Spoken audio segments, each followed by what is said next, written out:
Police Department. I'd like to thank everyone for coming out and attending today's briefing. Before I get into my statement, I would like to thank the agencies that you see behind me. I'll introduce you to them momentarily. For without their help and without their cooperation, this would not be possible. So it's extremely important to myself and to the Niskayuna Police Department that I thank these individuals, these gentlemen and their agencies for their help.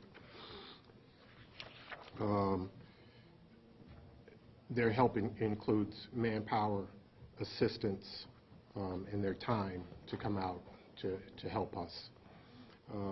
Starting from my right, I'm going to work my way around. Please forgive me if I stumble through this. I have Senior Investigator Brian Kinney. I have Captain Appleton, Robert Appleton. I have Major Christopher West from Rotterdam Police Department. I have Chief Michael Brown, Deputy Chief William Mail, Lieutenant Patrick Ferry.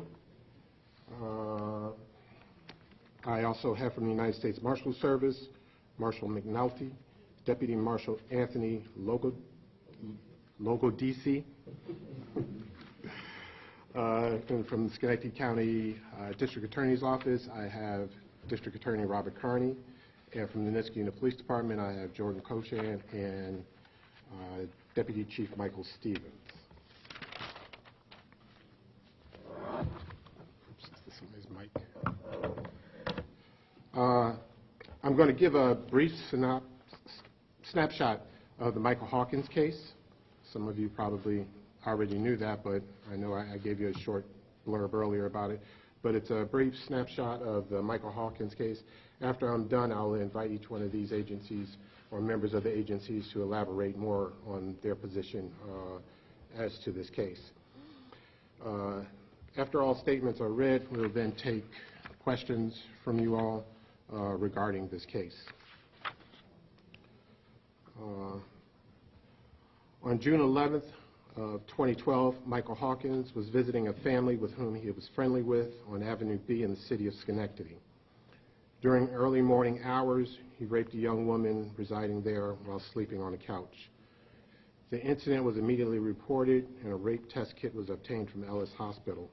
The Schenectady police was notified and began looking for Michael Hawkins. On October 14th, 2013, Michael Hawkins was again visiting friends on Guilderland Ave in the town of Rotterdam. A woman at the location alleged that Michael Hawkins raped her while she was sleeping.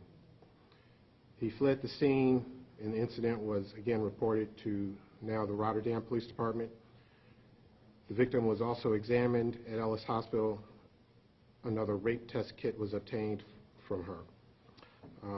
Later that morning, when police attempted to find Mr. Hawkins, they interviewed a resident at his last known location. The resident stated that he had briefly seen Hawkins that morning, but Mr. Hawkins stated, "I'm a wanted man." A warrant was issued for his arrest on October 22nd of 2013. The Schenectady Police Department, along with Rotterdam and the United States Marshal, began looking for Michael Hawkins ever since the crimes were committed. On March 19th of 2021, a passerby on a walk in a wooded trail near Rudge Street in the town of Niskayuna discovered a human skull. Niskayuna police officers and detectives responded to the scene and took photographs. Niskayuna police requested the assistance of from the New York State Police Forensic Investigations Unit to assist in processing the scene. Additional skeletized bones remains were found nearby, along with a New York State ID identification card and an employee identification card, all in the same name of Michael S. Hawkins. A belt was found hanging from a tree limb near the remains, appearing to indicate that the individual had hanged himself, slipping from the restraints after decomposition had set in. The remains were sent to Albany Medical Center for autopsies. 2 molars from the skull were sent to the New York State Police Forensic Center, and where DNA was extracted from the profiles obtained. A relative of Hawkins provided a DNA sample which was compared to the profile obtained from the teeth and found that to be more than 500,000 times more likely to be from a close relative than from an unrelated person. Furthermore, the profiles from the sperm fraction isolation from both rape test kits were found to match the profile extracted from the teeth. Given these findings, we can report with high probability that the search for Michael Hawkins is over, and that apparently by his own hand as a fugitive from justice in a wooded area in the town of Niskayuna. He died by his own hands, and apparently by his own hands here in the town of Niskayuna. I will, just to kind of let each individual organization give a brief snapshot of what they did, and I'll start with State Police. I believe Captain Appleton will be speaking. Somebody's mic is all over the place. I can get some booby traps up here. Good afternoon, everybody. My name is Rob Appleton. I am the captain for the State Police in charge of our Bureau of Criminal Investigation for Troop G. Obviously, that encompasses Niskayuna. On March 19th, we were asked by the Niskayuna Police Department, and we appreciate you reaching out. We work collaboratively with a lot of our agencies in this area and have great working relationships. Our FIU unit is called on many occasions throughout the region. I'm proud to say that it's probably one of the best FIUs anywhere, not only in this state, but probably around the country. Senior Investigator Kenny and his staff, they methodically went through the area to recover these remains. Those remains then were examined through the Schenectady County ME's office, gone through an autopsy. Obviously, evidence and things like that are sent to our Forensic Investigation Center.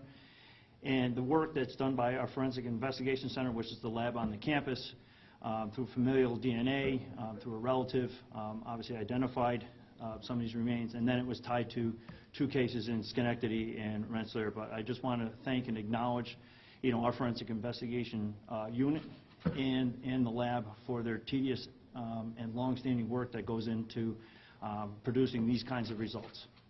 And with that, I'll turn it over to the police departments for their piece in this. Thank you.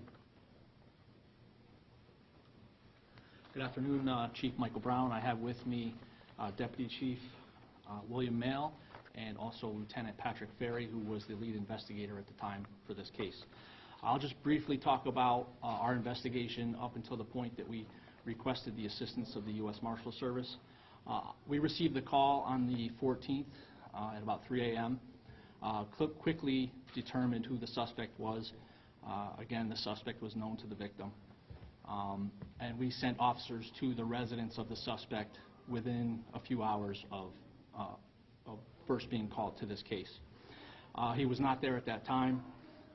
We continued to investigate, remained at the scene, collected our evidence, and later that morning we once again went to that residence on Thompson Street in the city of Schenectady and spoke with a neighbor. At that time, the neighbor stated that they had seen Hawkins that morning, and that he, again, claimed that he was a wanted man, and as soon as he said that, he fled the scene. Over the course of the next few weeks, we continued to investigate, speaking to neighbors, acquaintances, anyone else that had any kind of involvement with Hawkins, and were not able to locate him.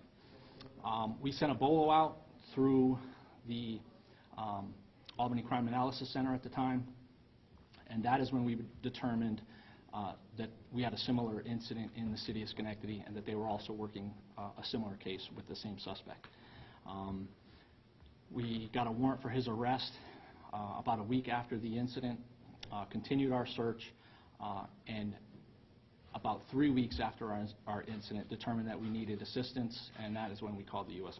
Marshal Service. I'd like to thank Schenectady Police Department and working with them, and also the U.S. Marshal Service, who quickly took this case on and started working this case pretty aggressively right from the very beginning. So I'd like to thank them. Thank you.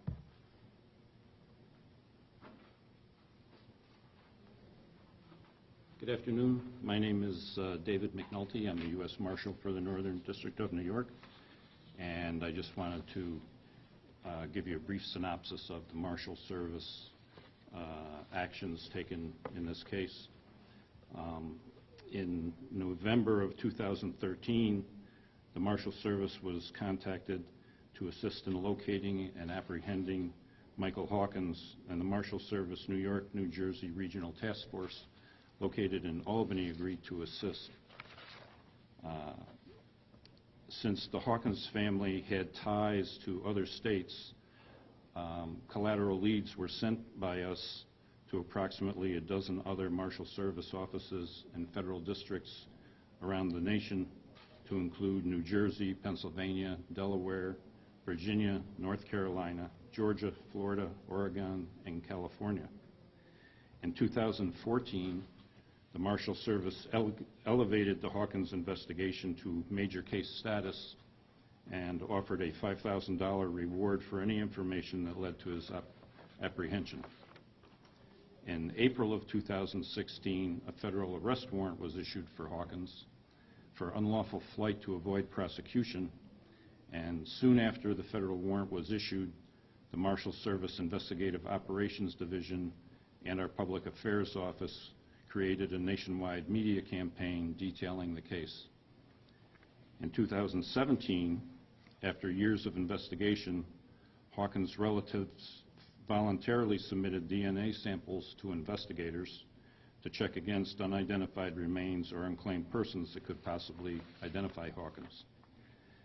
In the summer of 2021, just as the Marshal Service was about to broaden the scope of the case internationally, we were notified that human remains had been found in a wooded area within the town of Niskayuna, and when DNA from those remains matched DNA collected from one of the rapes Hawkins was accused of, the remains were confirmed to be those of Stephen Michael Hawkins. And that was, of course, the closure to this case. And if the sergeant or the DA would like to continue the efforts from there, that's all for me. Thank you, Marshal. Good afternoon, folks. So these two cases, one in Schenectady, one in Rotterdam, were never whodunits. They were remarkably similar. Two women, 1 year apart, one in Schenectady, one in Rotterdam. Both had family get-togethers that night with friends and relatives. Michael Hawkins was a family friend, both situations, and he was there. There was drinking.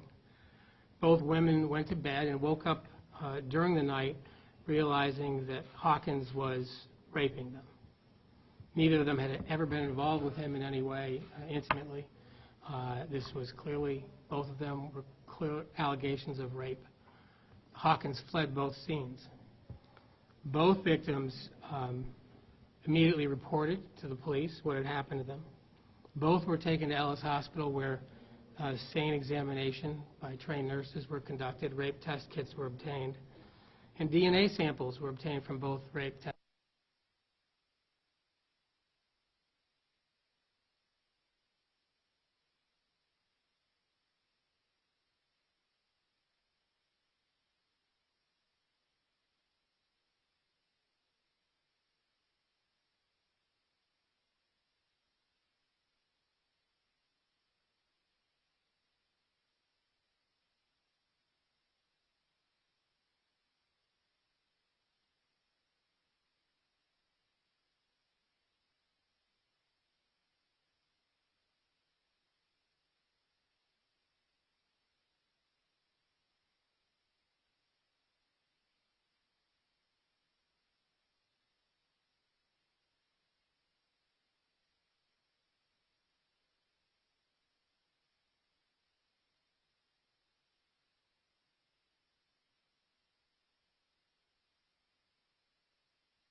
probable that that is what happened here, it's not the way the case should have ended. It would have been much better, I think, if he had come into court and held accountable in court of law for what he did. On the other hand, it's the same to do what he did, spare these two women from having to relive what happened to them that night. So that's, I think, a lesson. So thank you all for all your work in this case, and with that, I'll give the recording back to Just put this up there.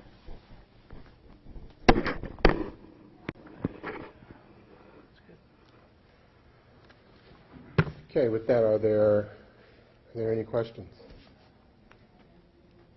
Okay.